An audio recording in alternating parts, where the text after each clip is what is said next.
over here with the island people.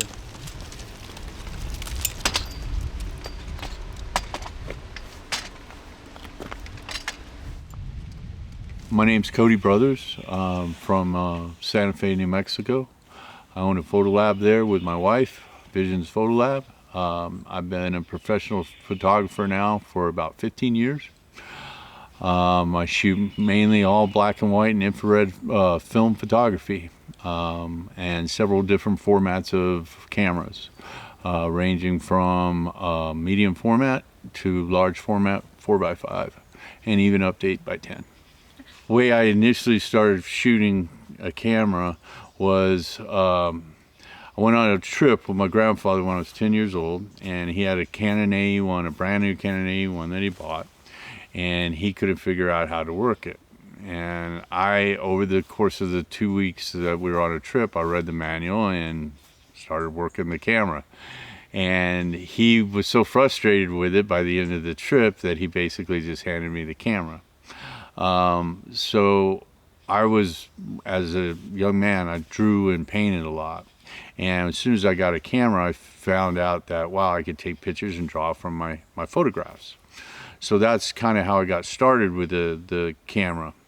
As far as using it and working towards being a professional and doing it professionally, it more or less started to come together after I had gone to West Point, and when out of high school. I went to military high school, and out of high school received an appointment to go to West Point. Decided to go to West Point, only stayed 2 years, and after I left I went to art school. A lot of that was based on I guess a kind of awakening that I've had while I was at West Point, deciding whether to stay or to leave. I'm a big U2 fan. The band is, I've followed them since I was in high school when they first started. And they had a new album coming out my sophomore year, this spring, late winter, early spring of my sophomore year. And I listened to it on the radio being previewed, and the very first song really spoke to me because of the lyrics, and really told me that I needed to move on from West Point and do what kind of was in my heart and follow the art world. Well, after going to see them throughout that tour that summer, I decided to go to art school. While I was in the middle of art school, one of my instructors asked what my inspiration for my illustrations and my paintings was. And I told him, well, I drew from my photographs. And he asked if he could see my photographs. And once I showed him my photographs, he said, you need to concentrate on photography instead of illustration and painting, because you'll be really good at this and you'll just be average at the other. So at that point, I had already invested all this time in my schooling for illustration. So what I did is I started working in photo labs to learn all the different, one, to get my film process for free, so I didn't have to pay for that, but to use the dark rooms and to pretty much learn the ins and outs of the trade. The whole process of being able to do all those steps in within the dark room, the processing, everything, those taught me the techniques of that I apply every day to not only using film, but the manipulation of film to get my results. The processing is a huge part of it because it determines how you're going to expose the negative in the field. Most of the time I overexpose when I'm shooting and then pull it in the processing, which means run it at a faster time. That evens out the exposure and allows for an easier print in the darkroom as far as printing the negative, without having to manipulate. I'm a big believer in not having to manipulate something as much. You know, today's world is all about the post manipulation of the capture. I'm about getting the exposure correct to begin with, so that when you go to print it, usually you're not far from the contact print that you make in the darkroom.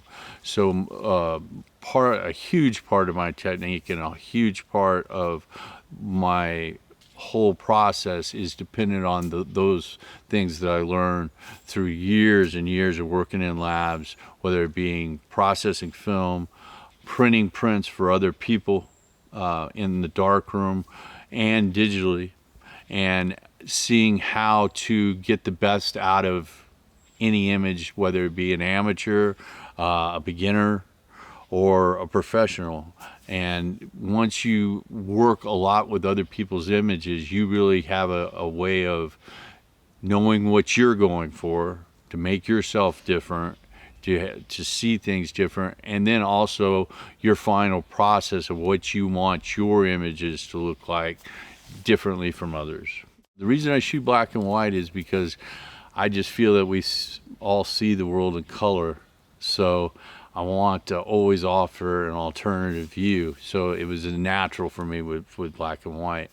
Going back to the U2 reference as well, the early U2 album covers were a big influence on me. The U2 War, the portrait of the boy in U2 War, Unforgettable Fire, the infrared shot of Slane Castle in Ireland was very influential on me shooting infrared film, because I loved that dreamy dreamscape world and that it conveyed. And that is what I always have been trying to convey with my photography, is this dream world that I kind of see to myself. And the fact that I don't dream in color, I dream in black and white, so it was kind of a natural connection. The digital world that we live in today is so dependent on color. And photographers are so dependent on that vibrancy of oversaturated color that's in digital photography. Black and white photography is more dependent on composition and the understanding and recognition of gradients and textures, because that is what you're not only the film seeing, but that's the way you have to see as a photographer. So those are the things that I'm naturally drawn to. Great example here is the layers of the leaves, and then once you have the leaves changing the way they are, the tonality of that. Well, how do you filter that? Do you filter that to be real contrasty, to be more natural? Because if you don't have to go to be real contrast, because the natural means of there's so many different colors. Well, that's so many different layers of gradient in tone. The other thing here in Shenandoah is moss everywhere. That texture of the moss, the fallen leaves on the ground, that texture is amazing. The textures within all the different trees and the trunks of the trees and the everything, there's just texture all around you. The main reason that I still shoot film is because of black and white. The black and white film process and the capture and the end result, I feel, are still far superior to what you can get digitally, black and white. Therefore, I shoot black and white film. The other thing is, I just feel for the type of style that I'm going for and what the look that I'm going for, film is much better suited for my capture than digital is. It's a real pain to have to do it, because I have to carry all my film holders, all my film. It's a lot more equipment, it's a lot more weight. It makes things a lot harder, but I do it because of the end result and the reward that I get from it. I just feel that the tonality of film is much more true than what I see through digital capture. And by owning a lab myself and working on other people's photographs constantly, it's constantly evident that I'm doing the right thing. Back in the 80s, when I first started shooting and trying to replicate, like I said, the cover of Unforgettable Fire and get the glow of the foliage, that was the initial thing that just really drug me into the infrared, is that because of the emulsion base and the way you have to filter it and everything else, all your green foliage glows white. And that was a natural to the dream world thing that I'm trying to achieve. Plus, it contrasts the skies so much. The skies, the blue sky goes black. Your contrast of your clouds pop out that much more. Once again, enhancing that whole dream world look, which brings me back to the connection of the painter and illustrator in me. I'm a huge Salvador Dali fan, so that surrealistic kind of landscape, that surrealistic look just fits my eye. So the infrared really is a natural for me. And then once you start shooting the landscapes, which I'm very accustomed to, which out west are large vista landscapes with huge horizons, huge skies, that really fits the infrared as far as the skies go. Here in Shenandoah, the foliage, it's just, it sets right into it. Everything glows, and especially like in the morning, in the afternoon. Like in the morning right now, looking at the trees and the color of the trees changing, the light coming through.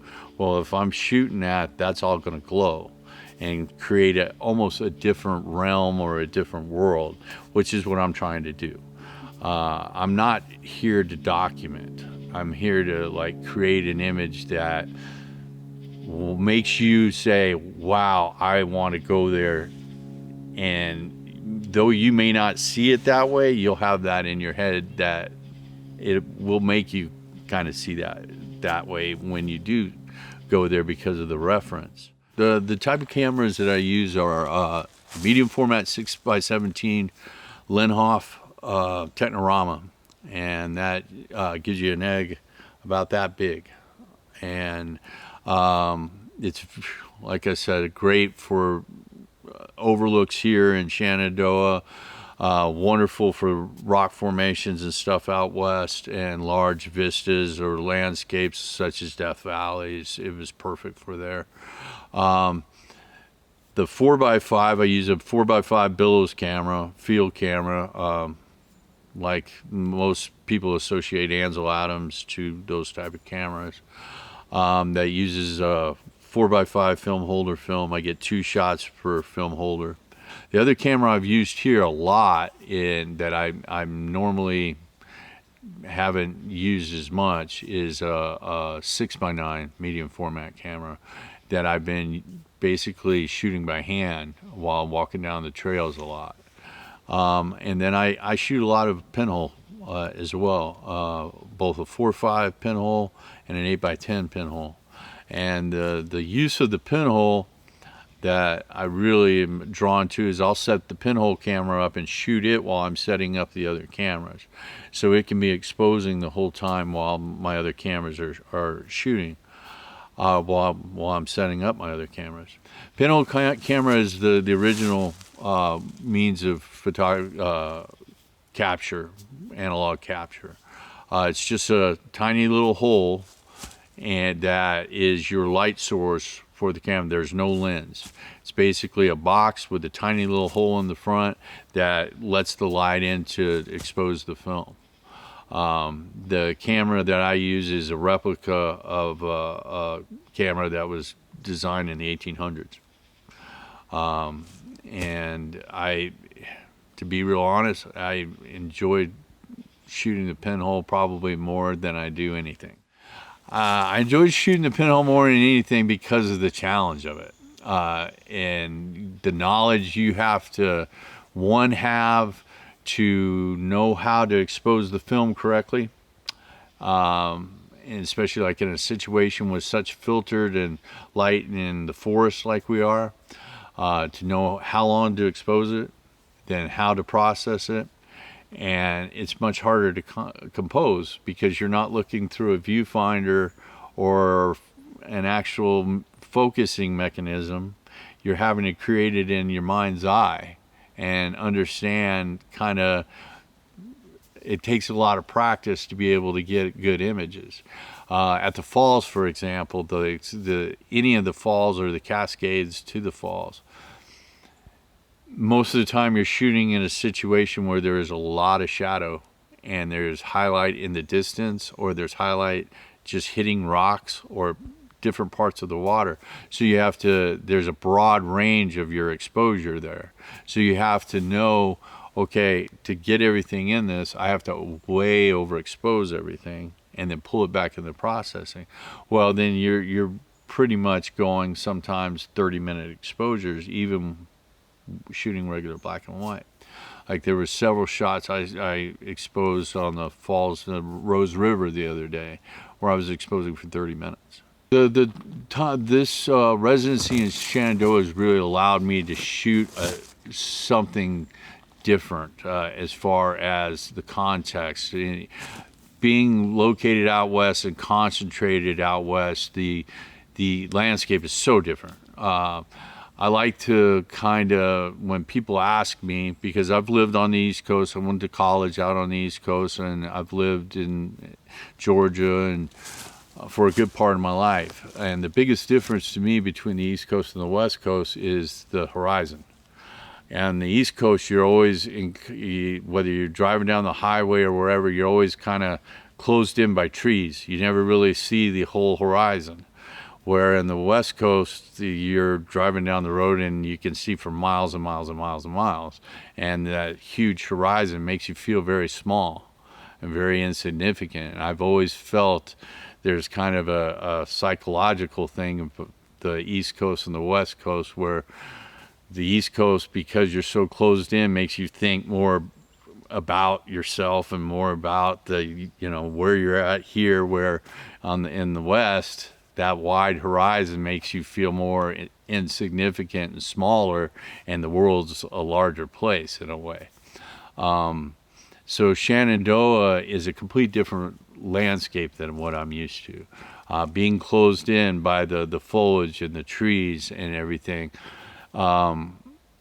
is a different opportunity, and has been a challenge, but it's something I really looked forward to, because I did want to come back to the East Coast and see the time of season again, because it is something that I very much remember from my time in New York and even in Georgia.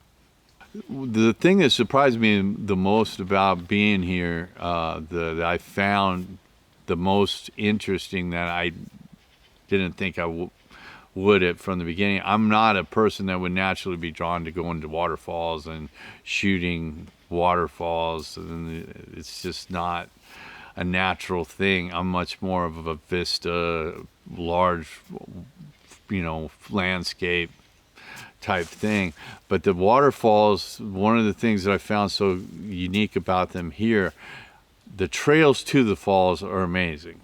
The trails to the falls and the foliage you see, and just the overall trails are a delight, just visually, to be on.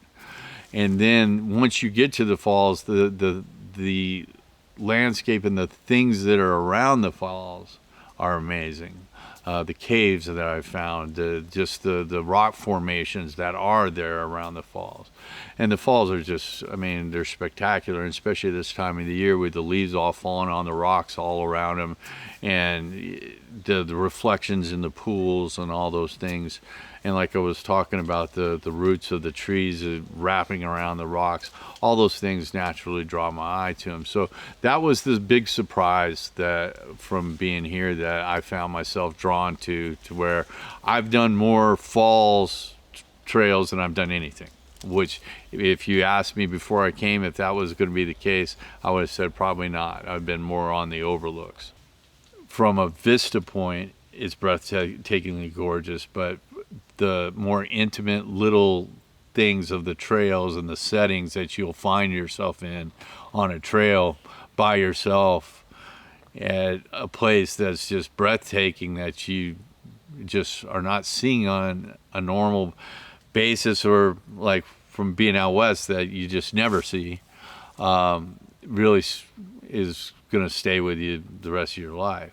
The biggest recommendation I would make for a photographer coming here is make sure you have all types, your full range of lenses. You got to have your lenses that can capture things that are from, like on the overlooks that are like we shot this morning, that are very far away, that you can bring that up close. And then when you're on the trails or at the waterfalls, you have to be able to shoot very wide. You have to have a lens that shoots very wide to get the whole falls and everything into it. Same on the trails. The trails are so enclosed by foliage and trees that you have to be able to encompass, to be able to get the whole feeling of that. You have to have a really wide lens. But the overlooks, you have to have something that can bring it, almost a telephoto that can bring something up to you. That would be my main suggestion, is make sure you have the proper variance of equipment from one end of the spectrum to the other. The residency's been great. I would really like to thank the Shenandoah National Park Trust for giving me the opportunity to do so. It's just been, like I've spoke before, it's been a great opportunity to get on the East Coast and start shooting parks on the East Coast to round my portfolio out. And I really greatly appreciate the opportunity.